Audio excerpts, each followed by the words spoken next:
Alors plus difficile à lire, mais totalement d'actualité parce qu'il a été remis à goût du jour l'année dernière, enfin là en 2012, ça s'appelle « Les patrons sous l'occupation ».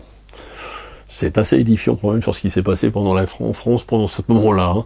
Alors, il n'y a pas que des méchants patrons, il n'y a pas que des méchantes choses, ils n'ont pas tous collaboré, mais on apprend des tas de choses, notamment avec les dernières découvertes qu'il y a eu dans les dernières années. C'est pour ça que c'est une nouvelle édition, c'est un bouquin qui avait 20 ans, qui ressort totalement inédit, avec la moitié du livre qui s'appelle « Que s'est-il passé depuis...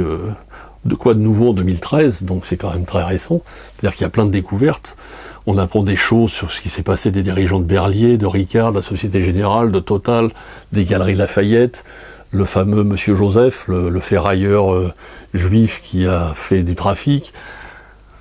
Bon, ça se lit pas comme un roman, c'est assez dur, on peut prendre des petits bouts dedans, mais il y a eu des patrons, la majorité, ils ont continué à travailler parce qu'il fallait bien travailler, il fallait bien manger, il fallait bien faire vivre les ouvriers.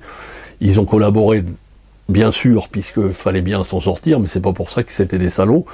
Il y a eu des salauds, il y a eu des gentils, il y en a qui se sont marchés, mais il y a quand même des sacrées histoires, hein, notamment où il y a plein de choses qui sortent grâce aux archives russes depuis 20 ans, et les rapports avec l'Allemagne, comment ils ont travaillé, comment ils se sont débrouillés, les rapports avec Vichy, les rapports avec les résistants, celui qui a fait quoi. Et là, on parle de patriotisme économique en ce moment, qui fait débat avec tout ce qui se passe, qu'il faut produire en France et tout ça. Et c'est vraiment une vision inédite de l'occupation.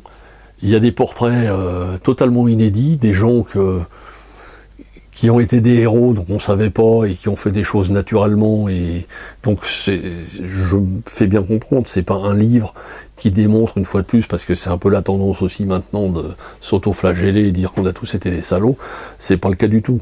Il y a des gens qui ont fait des choses, d'autres qui n'en ont pas fait, d'autres qui ont fait des choses bien dont on ne savait rien, donc faut le dire aussi, et qui ne s'en sont pas glorifiés après la guerre et qui n'en ont pas profité, parce qu'il y a ça aussi, il y a ceux qui ont fait des choses bien puis qui en ont profité aussi.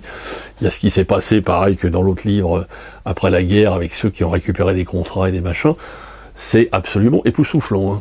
Ça s'appelle « Les patrons sous l'occupation » aux éditions Odile Jacob.